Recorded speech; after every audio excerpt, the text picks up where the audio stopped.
Gentlemen, this is Hop 19. Multiple aircraft, multiple bogies. Your training is half over. The competition for the Top Gun trophy remains tight. First place, Iceman. Second place, Maverick. Just 2 points behind. There they are. 3 miles left, 10 o'clock. I don't think they see us yet. Okay, I see them. 2A4s, left 10 o'clock level, continue left turn.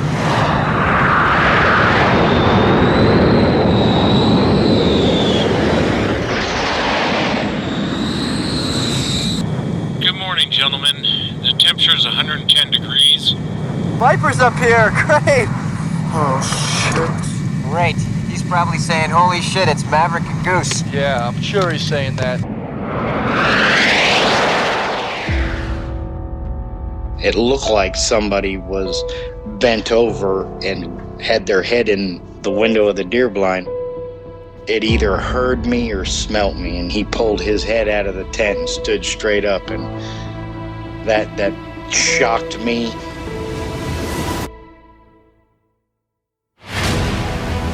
They don't make people that big. The way it moved, almost as if it was gliding across the beach. I've never seen anything move like that in my life. They were screaming at each other in gibberish. It sounded like a language, and they were chuntering away back and forwards, back and forwards, back and forwards. I know what a bear looks like, and there is no way on this planet that what I saw were bears.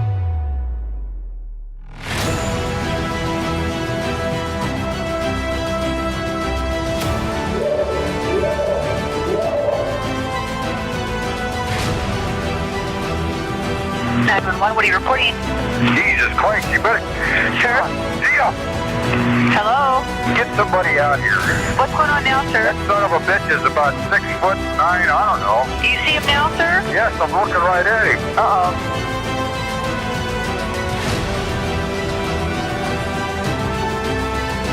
Hey, this is Kason from East Tennessee, and you're listening to Sasquatch Chronicles.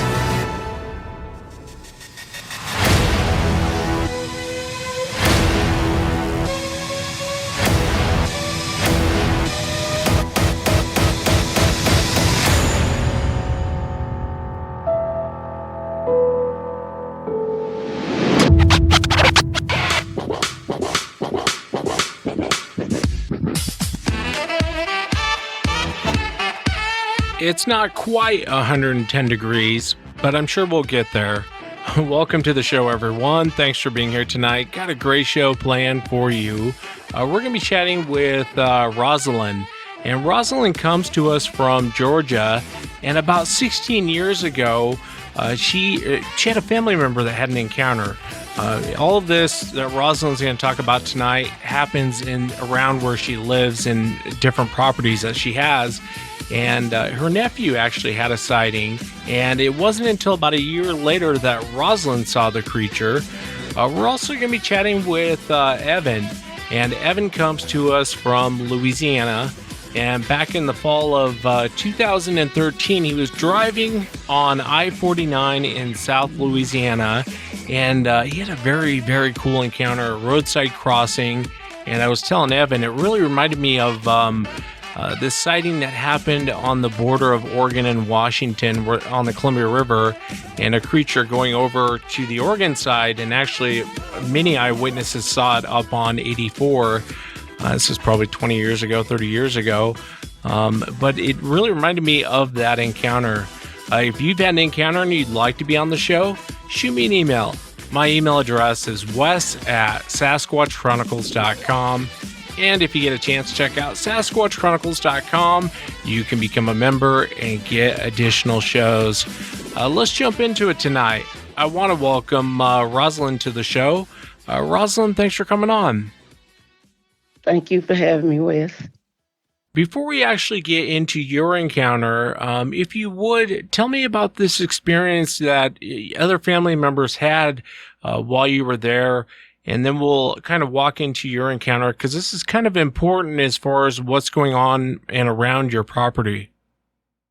Okay. Well, like I told you, Wes, I just live a stone's throw away from the Chattahoochee River here. And so it was one summer day. We always ride ATVs, having a good time. And so the guys was going to cut, and the family was going to cut a little pathway through this thicket. They had grew up during the summer. They was going to cut it through and make it easier for us to get by and build a bridge over this little creek area. And Roslyn, is this your property that you guys are on? No, no, this is actually on somebody else's property. It's actually somebody close to my family. Yeah, so it's just in our area, and it's actually inside of the city limits. It's just here in our little area. They was working on this little path, it was they was riding. It was about 15 of them, I think. So my boyfriend was there with them. So he comes in that afternoon, and he was like, guess what? Red said, and that's my nephew, Red. He was like, Red said he saw something in the woods. And so I'm like, what you mean saw something in the woods? He was like, a Bigfoot. I'm like, a Bigfoot? Come on now. I'm like, what was y'all doing back there? Was y'all smoking, drinking? What was y'all doing? I'm just laughing and, just really brushing it off, like, because it was silly. And he was like, he was for real. Actually, I did jump on my four-wheeler and go back to this area to just kind of look around myself because I wanted to see what they saw because I'm always back there, by myself, basically. So anyway, to fast forward, he said that he actually made it through the thicket, Red. He was on a dirt bike, and he actually made it through before the rest of the guys got through. And that he just turned the dirt bike off, walking around, smoking a cigarette, waiting on the guys to catch up. And he was like, when he just looked up, there's a Bigfoot standing by a tree, and it was just looking at him. And I'm like, whoa, really? He was like, yes.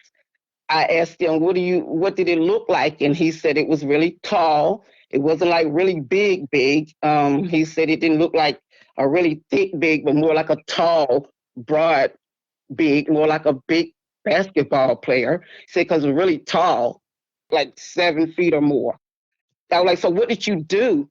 He was like, I was just looking at it and it was looking at me. I was like, what you mean? He was like, yeah, it scared me. And he was like, he didn't know what to do. He was like, the Bigfoot was looking like it was kind of scared and confused because he said it was like swaying back and forth, like it didn't know what to do. And he was like, it was like looking, he could hear the guys coming on the rest of the dirt bikes and four wheelers and stuff. So he was like, he was looking that way in that direction and then looking back at him and then looking back. And he was like, he got a rock and he said he threw a rock at it. And he was like, it didn't move. He was like, and then he just kind of ducked down behind this brush pile. And he was just like, he was waiting, would they please come, hurry. They were like coming fast enough. And he was like, when they got there, he looked back up and it was taking off through the woods. He said, and he was telling my boyfriend who'd jump off and come and run behind him to go behind him. And he was like, so they ran a little piece and I was asking him, well, what did you see? He said he didn't see anything. He said that he just saw the bushes was moving and it looks like something big had went through the bushes because he said trees was actually still moving and that you could tell something big had went through there because stuff was like knocked down or whatever. He said he could hear something large running away. And I'm like, could it have been a horse? And because I know some horses in the area. And he was like, don't you think I know the difference between 4-legged horse running and 2? So I'm like, 2. And so I'm in shock. I just couldn't believe what I was hearing, in this area. Yeah, let me ask you, Rosalind. I mean, at this point in your life, what are your thoughts on Sasquatch? I mean, here your nephew is coming and telling you what he saw. Your boyfriend didn't see it, but he saw movement in the brush. And so as your nephew's telling you this, kind of what was your thought on the topic of Bigfoot at that time? I knew nothing about a Bigfoot. Nothing. I had no clue even about what a Bigfoot was or anything. I mean, and I just dismissed this whole situation because I actually started joking with him and other family members was joking and he's real sensitive. And so he just shut down. He wouldn't talk about it. One night, this was like, this happened like in the summer of '06. About January, the end of January, maybe the 1st of February, '07, my boyfriend and I, my daughter, and one of his friends was leaving a nightclub. Everybody knows that I don't drive the interstate. I don't do expressways at all. I have anxieties because of something that happened years ago. And so I always do 2-lane, the back roads. I like a little gravel in my travel, as everybody I know, I tell you. So we driving this road, which I always drive. I've always driven this road. I actually lived in this area, family, in this rural areas, nothing but pastures, cows, farms, small farms. We leaving my favorite bar. My boyfriend had took us out as a treat. So I was driving because he had been drinking. So I was driving and he's on the passenger side. My daughter is behind me and his friend is on behind him in the back. On this particular road, like I said, I could drive with my eyes closed. I've been doing it all my life. In this particular area on this road, I always slow down, at night when I drive through there because there's always a cow, a calf, or something is always out right in this area. So whenever I pass through this particular area, I always break my speed just to be on the safe side. So this particular night, and mate, I'm behind you, I was going kind of fast. I was driving a Cadillac. After that, we going through this area. Nobody saying nothing. It was pretty quiet. I'm thinking it's about 3:30, 4 o'clock in the morning. And when I get to this little area, I actually slow down and I just glance and look. And when I glanced, I was like, oh my God, what's that? And I was like, dude, and that's my boyfriend. I was like, what's that? And he was like, what? And then I was like, oh my goodness, you was asleep. I startled him because he was asleep. I had no idea that he was laid over there and, had dozed off. And then I asked my daughter, I was like, did you see that? And then she was like, what, mama? And then I'm like, oh my God, y'all didn't see that? And the guy in the back, and might I mind you, this guy did not open his mouth the whole night that we had been out. But he said in this voice, and it scared me so bad, he said, I seen it. And when he said that, chills went all over me. I hit the brakes. I turned around. And when I turned around, I pulled back up in this area, right? And it was just a cow gate, like a little pull off. So I pulled right there and I'm like, oh my goodness. I said, whatever it was a calf. A newborn, not a newborn, I don't know how old they were, but a good sized calf was right there at the gate. And my boyfriend was making jokes like, oh, so that's what you saw. And then I'm like, no, that wasn't what I saw. And the guy was like, no, that wasn't what I saw. Like, whatever it was, it had that underneath its arm. And I was like, that was real. I was like, it looked like a big, dark, tall shadow. Just, I can't even really describe. It was just the outline of a figure. And it had like a conical head and thick shoulders, neck. And it was just standing there with this underneath its arm. But when we turned around and came back, I was just so shocked that it wasn't there when I turned around that quick. And so my boyfriend was like, oh, he started shooting shots at me saying, oh, you saw the same thing that Red saw, and made I mind, this probably was almost close to a year later. After that, we started this little argument. So I just backed out and I dismissed this whole thing. I put it in the back of my head like it never happened until one day I was sitting at home and I was watching an episode of Monster Quest. And so they was talking about this guy that ran over a Bigfoot in Southeast Texas, I think, somewhere in Texas. And so they was talking about it, whatever. So I was like, wow, maybe this thing is something, might be to this Bigfoot thing. So I just jumped on the internet then in 2007, and I read everything I could read about Bigfoot, everything that I could get my hands on. And back then it was just basically the beef jerky. Had this, the beef jerky just had this whole web page dedicated to Bigfoot. I tell you, I read everything in about 4 or 5 years. My whole life was just dedicated to what did I see. The guy that was in the car, rest him, he's dead. He died in a car wreck a couple of years ago. So I never got a chance to talk to him after that day because that was my first time actually meeting him. After me reading all of this stuff about Bigfoot, guess what? Back in 1975, when I was 5 years old, My granddad owned a lot of land. He owned like 200 acres in this same area. That's where I come from, in this same area where this happened. In 1975, I went with my dad to feed his hogs. He had a hog farm. And that was the joy for me to be with my dad, right? I remember we used to have to go around and fix the fence. Every time, that was the first something we did. We checked the fence, and it always was some fence tore up, posts and stuff was always tore up. So we'd go around and we'll do all that repair, and then we'd go out and look for hogs or whatever. So this particular time, I don't know exactly when it was, but I know it was summer because me and my sister rode on the back of the truck. She's 5 years older than I am. My mom was with us at this particular time, and she was in the car with my baby brother. He was the baby.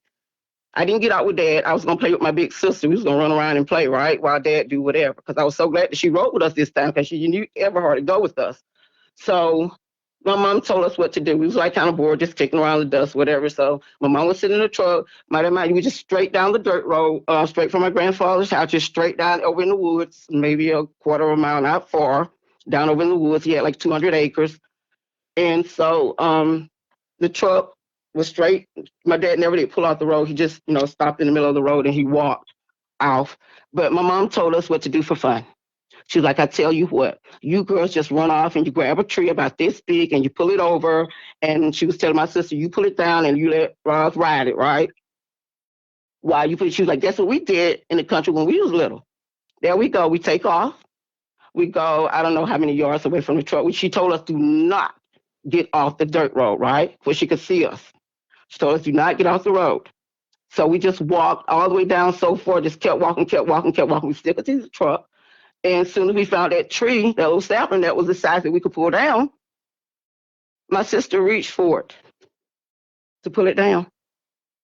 And when she reached to pull it down, I hear people talk about the roar, and I did not know until I read the accounts that that's what happened to us. It roared. And I know my dad hunt. There's nothing in Alabama in our woods that sounds like that. Yeah, I've heard that before. It sounds like a lion's roar, doesn't it? It's like a lion. It's a lion. It was like a lion. And she left me. And do you know, for years, Wes, we would joke about this. We told my mom, she took off, she left me, and I'm running for my dear life. And I remember running out of my shoes, crying. I remember I fell. And when we got back to the truck, Mama, we told her that something scared us. Oh, you know how parents are. I've listened to so many stories. I was like, wow, this is so typical. Mom, like, oh, it was this, it was that. It was nothing. But me and my sister, for still to this day, and I just told her about 7 or 8 months ago, that had to be what it was. She said, you know what? It couldn't have been nothing else, because she's all my life, I said it was the boogeyman. Yeah, you and I were talking about that earlier. I've heard that lion's roar, and I've heard it about a half a mile, maybe a mile away. And when you hear it, I mean, you are at attention. You're on high alert when you hear that. And if you're really close to it when it roars, it almost feels like being hit with a bat, with a sound wave, or it will strike fear in you for sure. Yes. Wes, today I got anxieties because looking at and listening at David Pilates, the 411, I've studied so much, and listening at these, I'm like, could have been missing. I've heard a lot of the stories. Some of these people, I wonder if they have the same anxiety that I have about I could have been one of those cases. My mom would have never knew what happened to her baby. I mean, it just freaks me out sometimes just thinking about it. Sometimes it just makes me really sick, to my stomach. Yeah, I appreciate sharing that, Rosalind. I mean, that, anyone who's ever heard that sort of vocalization, I don't think I've heard anyone say it sounded like anything else besides a lion. And a lion has a very specific tone and vocal that comes out. I wanted to ask you, after having this encounter, did it change your life? Yes, I know that he's real. Even though that little faint visual, just passing by and seeing what I saw, I know what I saw. That roar, I know what it was. Nobody can tell me anything. And then even afterwards, years later, there was some other activity on my mom's property while we was camping, owls hooting. It's a lot of bamboo on this property, bamboo broken over, fruit trees stripped overnight. There's a lot of fruit trees there, apples, pears, blueberries, stripped overnight. I meant stripped bare. And then one time I actually saw something, but I wasn't sure what it was. I actually thought maybe it was a beaver or something, but it was a long way from me in this particular area. All of this happened like in 2016, this recent stuff with this property. And then one day a loud tree break. And I was on this property by myself, and I didn't know nothing about the behavior at that time until I started reading about behavior, and I put this together. I like, that's what was going on around me up there on this property, with all the fruit being missing. We go there one day, the trees are like leaning over with crab apples and pears, and the next day they're gone. All of them, nothing. And it was just mind boggling because I did not know about the behavior. So when I studied a lot of the behavioral patterns, I knew then that these tree breaks, those owl hoots, these things was contributed to that. And I was wondering when that tree break happened, I kept wondering, why did it happen on that side of the road? It was across the street. And I would put slop over there. It was way up in the country. And, when we get through eating breakfast and different stuff, the straps, I would just take them and dump them over there on that side of the road. I was like, it had to have something to do with those straps. And I can remember, deers being in that area. So, but these things that has happened to me is caused a lot of anxiety. And you're definitely not alone. I mean, it causes all of us anxiety, and it's very stressful and shocking to see one. Can I ask you, what do you think Sasquatch is? I actually just Googled when I started to actually find out what they were. One man told me that they was a demon, and I was determined to find out was it a demon or not, because I didn't believe that. I was like, this has got to be just blood and flesh. So I just Googled Nephilim. Well, I just wanted to know when something had ever walked the earth in a human shape or human form, ever, over 10 feet tall. So Nephilim kept reoccurring. So I embarked on Nephilim. I read a lot of stuff about them, the fallen angels. When I actually had to put the two pieces together, finding out that aliens, we always think the aliens are the little green men from Mars, but no, aliens are actually fallen angels, and the abomination that occurred. If we go back pre-flood, there's a lot of hybrid offspring. It's an abomination. I think that, how could the government not know? One guy asked about, something about one of these national parks, I think up where, somewhere in Washington. It was named after a guy, some with Theodore Roosevelt in his book pertaining to the Bigfoot situation with the miners. How could they not know? Yeah, I have no doubt that the government knows. With regard to Sasquatch, so you think it's more paranormal? I mean, it's physical but has other abilities. Is that kind of what you're saying? Yes, a hybrid. They're hybrid creations. They're, like she said, abomination. They're hybrid creations. I think that they're a splice, and I think it's the ultimate splice of creation. I think that they are part human, they are part animal, and they are part spiritual being. I could think Dr. Jeff Meldrum did this monster quest where they went up to Vancouver to this cabin. I don't know if you remember that episode on the History Channel where they got DNA, unknown origin. It actually had animal and human DNA, but an unknown origin. So I think that some of them, that's why they look different, they behave different, because some of them I think are more human, some of them I think are more animal, and some of them I think are more spiritual. Those ones are able to do things that's paranormal. I listened at one account of where this guy was some kind of doctor for the government, and where he actually say they can regenerate. And I thought that was very interesting that he actually saw one in the process of trying to regenerate. So I've heard, you hear people say that they move so fluent. Some of them move so fluent, it's almost like they're not walking, like they're maybe levitating, floating.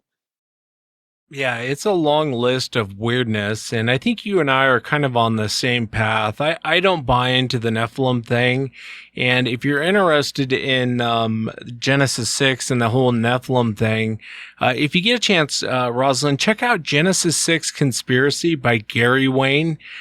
Great book, and I'm not a reader. I hate reading, and but I loved reading that book, and it's kind of scary. I mean, there's so many weird things from the past that are going on today, and he nails it. He nails the Nephilim, more or less being gods and kings. And I do agree with you though on the abomination. I think you could be onto something there. Can I ask you, out there where you're at in Georgia, has there been any recent activity? Well, actually, I've talked to a couple of people that had some sightings years ago, like these happened years ago, but just recently. But I haven't talked to this little girl. She's actually from around this area, and she's a young girl, I think maybe in her 20s. She talked about seeing one where they live at, and she said when she catched the bus in the morning. And so I found it interesting how the subject came up. Her mother was threatening her about if she missed the school bus, that she was not going to take her to school. And she said that she didn't care, that she would walk. A Bigfoot watches over her because he's out there every morning watching her when she gets on the bus. I haven't got a chance to talk with her.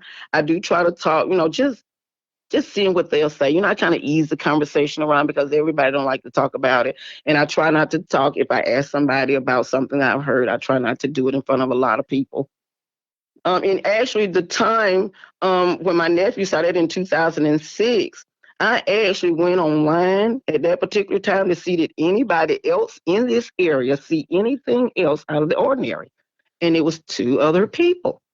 It was a nurse, her and her husband. She works here at our local hospital in Lee County. It was a nurse, and she said her and her husband, they was out at his hunting club, and I think they was just hanging out. I don't know if they was making out or whatever, But she said that she saw it, and she was like, it was swaying, and it goes again, it's talking about that swaying. I thought that was very interesting. I just read, she just had just a little small account. I don't forgot exactly where it was. I don't think it was on that beef jerky. It might have just been on some Alabama website. It's been so long. And then it was some teenagers that was camping in Tuskegee, which is about 25 miles from here. They actually was camping and some things went on there that they saw one. And that was in the same year. Yeah, I admire you, Rosalind, for, researching this, kind of looking into, has anyone else in this area seen this thing? And I think, after people have encounters, we tend to think, I guess, as humans, that we're the only person who's ever seen this, and it couldn't be further from the truth. And I know that a lot goes on in Georgia. I've talked to many, many eyewitnesses down there. The South in general has a lot going on.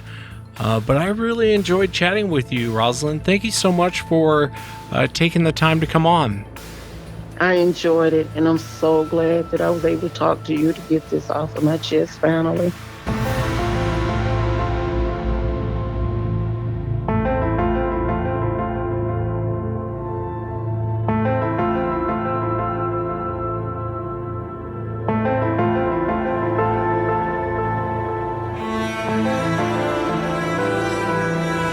And I want to play some audio for you guys. This audio is from May 15th, 2009. And this is from Ontario, Canada, in the Sheraton Hotel. What basically happened is the manager and another employee a year before were seeing this craft flying around at night around the Sheraton Hotel. And they would go out there and watch it. They would take pictures of it, video of it. And they were posting stuff up on social media, but they didn't do it until closer to 2009. And in 2009, they got a visit, but the manager wasn't there that day. And I'm sure most of you have seen this video. If you haven't, go to SasquatchChronicles.com and look on the blog. It's up there today. You can watch the video of these two, what appear to be men in black, coming to question this guy. Let's take a listen. This is a story behind the video. And again, if you get a chance, go check out the video. Let's take a listen. one of my bellmen approached me, and he kind of had a weird look on his face, and he said to me, can we go in your office and talk? I brought him into my office, and he says, something really weird happened here yesterday, and you weren't here. He said, there's a couple guys in here looking for you. And I said, a couple guys? What do you mean? And he said, well, this is really hard for me to say. He said, but there's a couple really strange-looking men that were here, and they kind of freaked everybody out, and they were asking questions about you. And, of course, now I'm getting a little bit nervous, and I'm like, what are you talking about? And he said, well, he goes, I don't know how to describe them except for extremely odd-looking. They were really, really tall. He said, and they were identical height. They were the exact same height. They were wearing the exact same clothes, and they had the exact same faces, like they were twins. And he said they were wearing black suits, black trench coats. They were wearing like the old-fashioned fedora hats. They had extremely, extremely pale skin. And he said they came in and they looked around a little bit and they asked for you. And I said, I'm sorry, he's actually not working today. And it seemed like they didn't believe me. So they started to walk around the hotel, and shortly after they went to the tour desk, and he goes, I got busy. I started to have to bring cars around and get luggage. And by the time I came back, they were gone. But he goes, they freaked me out, and I really wanted to tell you that there were these weird guys in here looking for you. So, of course, now I'm a little bit skeptical and I'm a little bit freaked out all at the same time. So the first thing I do is I run into my security office, because I know how to work the security system, and I rewound the cameras, and sure enough, here comes two gentlemen through the front door looking exactly how he described. Then the next day, I was talking with my tour desk, and one of them asked to talk to me. She came in my office, the same as my bellman, and she said, I need to tell you about something that happened. I heard that you heard that there were some men looking for you. And I said, yes. And she said, they asked a few questions about you, and they said strange things that I didn't understand. And they were talking about governments and conspiracies, and none of it made any sense to me. But she goes, they were very, very scary. And I said, well, why were they scary? And she said, they had no facial hair, none. She said they had no eyebrows, no eyelashes, nothing. Their hair looked like they had a wig on, like it was attached to their hat, like it wasn't even real. And she said, and the scariest thing, their eyes were so big and so blue that they almost hypnotized me a little bit. And she goes, and you're going to think I'm crazy when I tell you this, but I swear they knew what I was thinking. I swear. And I don't think I'm crazy, but I don't even know how they could do it, and I don't know why I'm even telling you this. She goes, so I started to think about things other than you, and I don't even know if it worked. And she started to cry, and she said one more thing before she left. She said, these men, they didn't blink. Not once did I see them blink.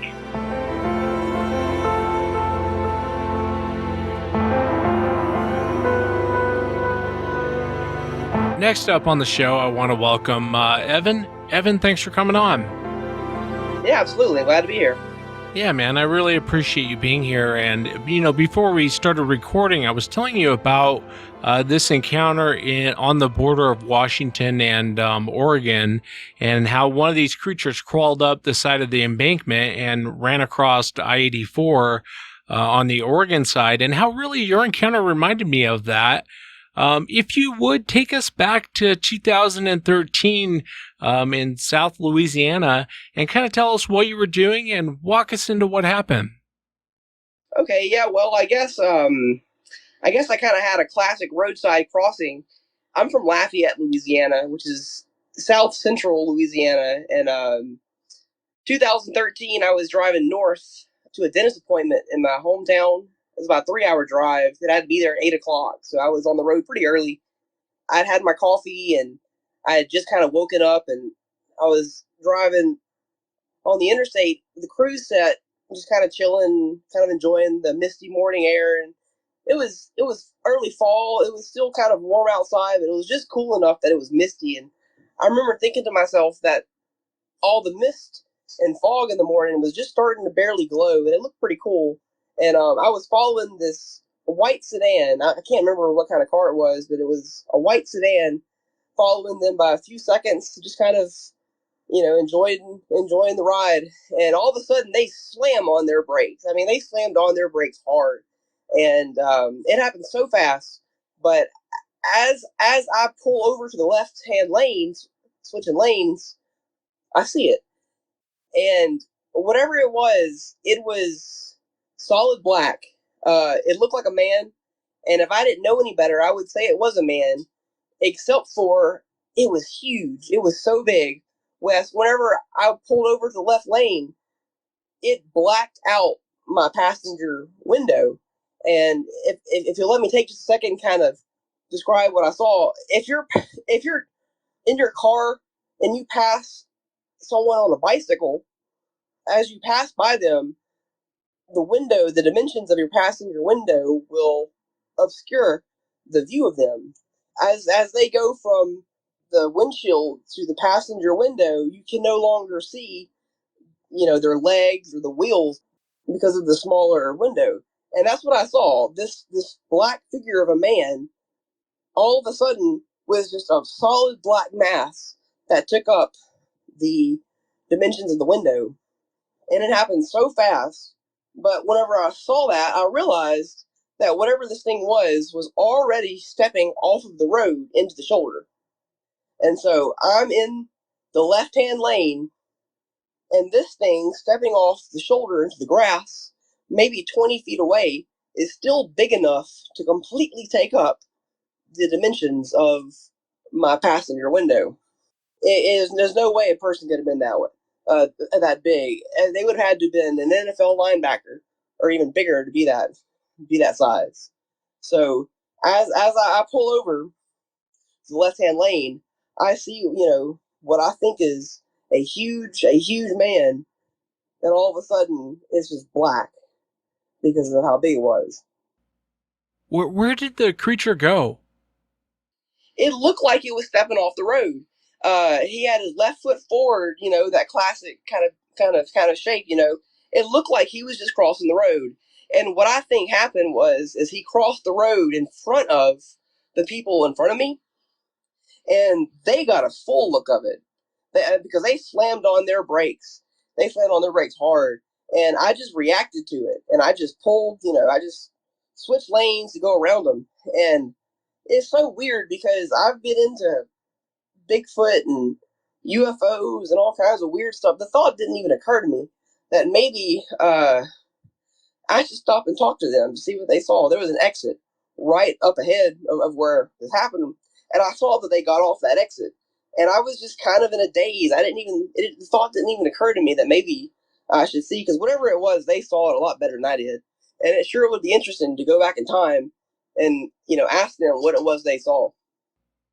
Yeah, it's that old saying that, having hindsight is 20/20, but after you see something like this, you're in shock.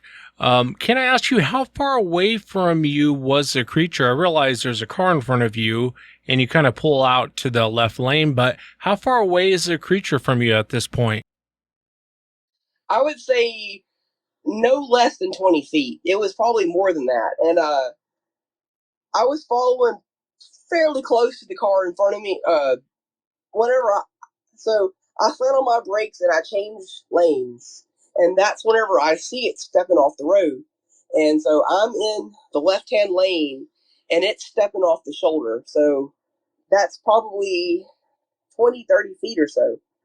At the time, I drove a Chevy Cobalt, which was a pretty small car. So I guess it certainly wouldn't have been 10, feet or more. But I definitely believe that it was every bit of 7.5, maybe even 8 feet tall. It definitely seemed like it was about twice as tall as my car. It was massive. I've never seen anything so big in my life. I've seen, big deer. I've seen elk. I've never seen anything so big. That's what was crazy, is that at first I thought it was a person, but then I thought there's no way that was a person. It was so big. Yeah, their size is the reason, when you think about how we really can't catch up with them and how big they really are, it's weird. Can I ask you, how did this kind of affect your life, after having this encounter? At first, I kind of thought I was crazy for a while because, one, I didn't know that they were even in Louisiana.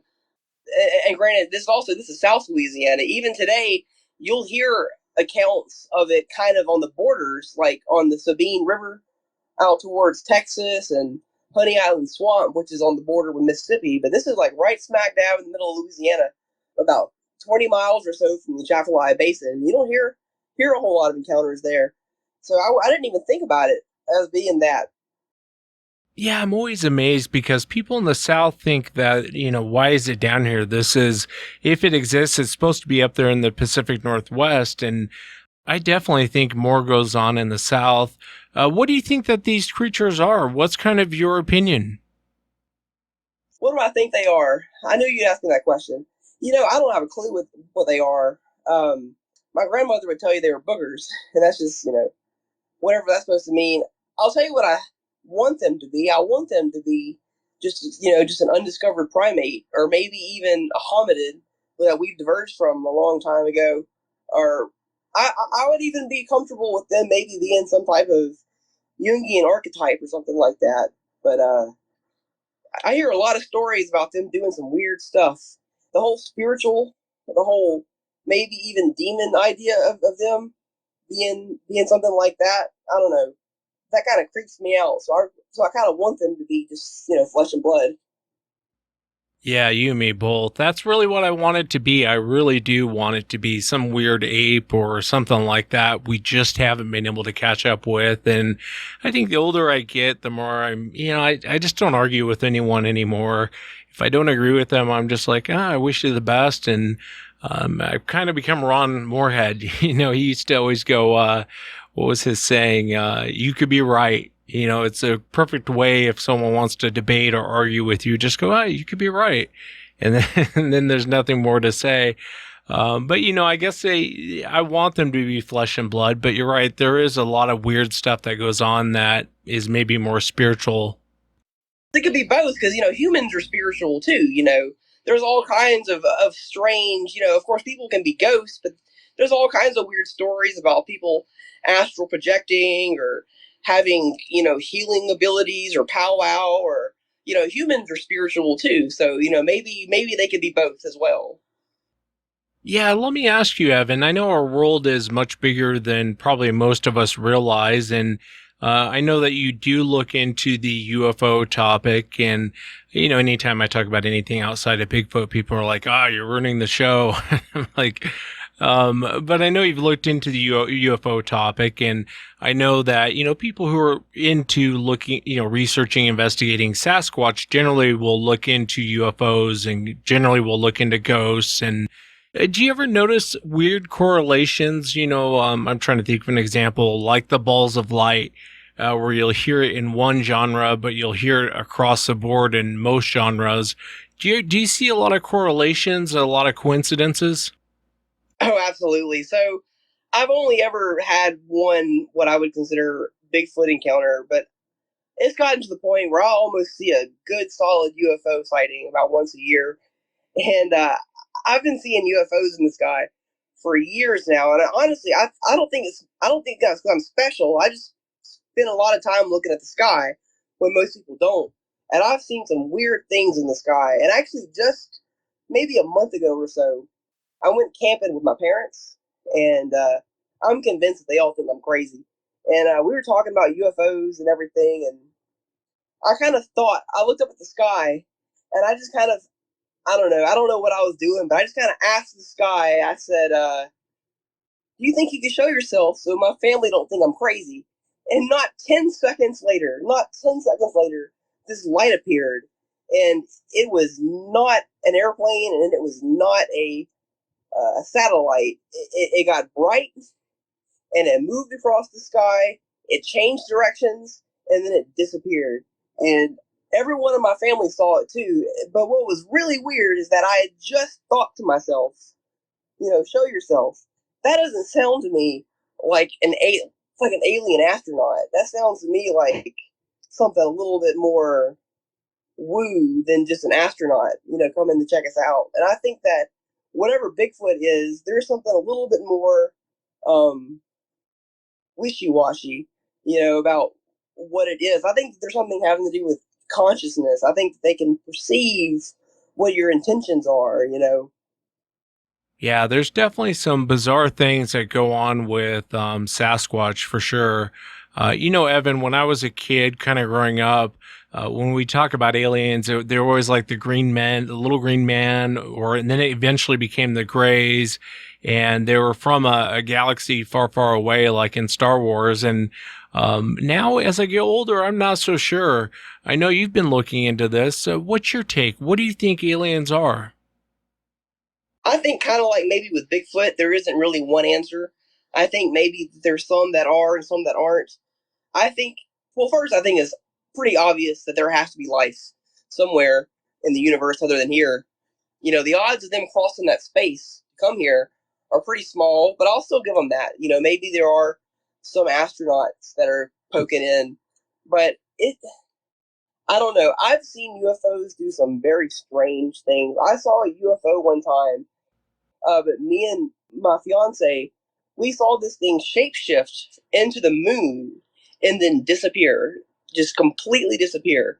That doesn't sound like an astronaut coming in to check up on us. Also, I saw a UFO one time, and I flashed my light at it. It was maybe 100 feet above the trees, and I thought it was a helicopter, but it dawned on me that it made no sound, and I had a flashlight on me, and I flashed it with my flashlight, and Wes, I swear it looked at me. I could feel it looking at me, and once again, that didn't seem to me like an astronaut. I don't know if it was an angel. I don't know if it was maybe the ghost of a bird. I don't know what it was, but it certainly didn't seem like a nuts and bolts, like nuts and bolts, flesh and blood. I think there might be a little bit more to that than a simple answer. Yeah, unfortunately, there are no simple answers in these weird topics. But I really appreciate you coming on, Evan, and sharing the UFO encounters and the Sasquatch crossing down there in Louisiana. I really enjoyed chatting with you, man. Yeah, absolutely. And hey, if you ever make it down to this part of the country, we got the best food in the world. If you ever come down here, ring me up and I'll show you some of the best spots to eat and to hang out, grab a beer. Sounds good. I might have to take you up on that, but I appreciate it, man. Thank you again for coming on. All right, man. I appreciate it. And that's it for tonight, everyone. Remember, if you've had an encounter, shoot me an email. My email address is wes@sasquatchchronicles.com. And if you get a chance, check out sasquatchchronicles.com. You can become a member and get additional shows. Until next time, everyone.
bring the shore to life. Save me from my